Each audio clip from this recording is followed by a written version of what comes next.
هل دوالي الخصية المتمددة دي مسؤولة عن ضعف الإنجاب؟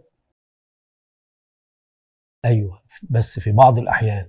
الإجابة مش إجابة كاملة، لا، في بعض الأحيان تبقى مسؤولة، لأن عملية إنتاج الحيوانات المنوية دي بيعتمد على عوامل كتيرة، منها موضوع الأوعية الدموية زي الأوردة اللي حوالين الخصية، ممكن الهرمونات، ممكن جدا ضعف في الهرمونات، ممكن الأعصاب، ممكن أشياء كتيرة، التهابات. ولذلك مش أي واحد عنده دوالي في الخصية يبقى ضروري عنده مشكلة في الإنجاب. شيء مخيف، شباب كتير بيكلموني ويقولوا لي أنا عندي دوالي في الخصية. يا ابني أنت عندك مشكلة؟ قال لي لا. أنت مخلف؟ يقول لي أه مخلف.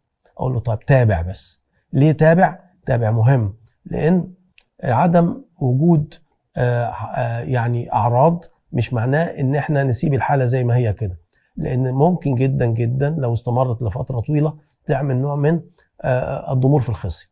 ولذلك علاجها في وقت ما مهم. ولذلك الشباب، وأخص الشباب اللي عندهم دوالي في الخصية وما عندهمش مشاكل، يتابعوا الموضوع. المتابعة بتتم إزاي؟ بتتم عن طريق الموجات الصوتية الدوبلر. الدوبلر دي موجات صوتية بتتعمل على الخصية، يتعرف بيها درجة درجة الدوالي درجات، درجة تانية وتالتة ورابعة، ومع ارتجاع ولا معاش ارتجاع. الحاجات دي كلها بتخلي الدكتور يفكر إذا كان الشخص ده محتاج يعمل ولا ما يعملش.